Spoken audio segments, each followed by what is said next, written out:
ভাতারের বলগোনায় এক অপরিচিত ব্যক্তির মৃতদেহ উদ্ধারকে ঘিরে এলাকায় চাঞ্চল্য ছড়ায়। খবর পায় ভাতার থানার পুলিশ। পুলিশ মৃতদেহ উদ্ধার করে ভাতার থানায় আনে। গতকাল অর্থাৎ শুক্রবার ওই ব্যক্তির মৃতদেহ ময়নাতদন্তে পাঠায় পুলিশ। সেই খবর আমরা সম্প্রচার করি। খবর দেখে পরিবারের লোকজন যোগাযোগ করে আমাদের সাংবাদিকদের সঙ্গে। এরপর ভাতার থানায় এসে তাদের সমস্ত নথি দেখায় পুলিশকে এবং তাদের মৃতদেহ বর্তমানে রয়েছে বর্ধমান মেডিকেল কলেজ হসপিটালে। সেখান থেকেই তাদের মৃতদেহ নেবে পরিবারের লোকজন। ওই মৃত ব্যক্তির নাম আব্দুর রহিম মণ্ডল, বাড়ি পূর্ব বর্ধমান জেলার নাদনঘাট থানার খরেশ গ্রামে।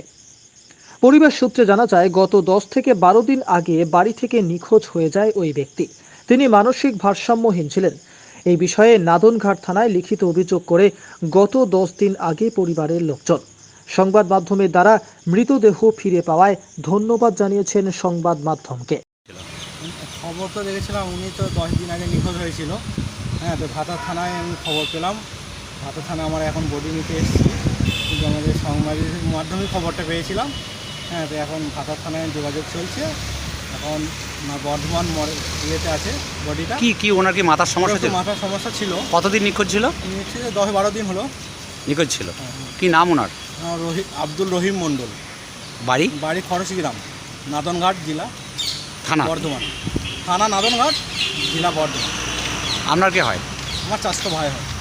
এখানে কি ভাতার থানায় আমরা এসেছেন? ভাতার থানায় কি করে জানতে পারলেন যে বডিটা ভাতার থানায় রয়েছে? সংবাদ মাধ্যমেই জানতে পারলাম। খবর দেখেছিলেন? খবর দেখেছিলাম।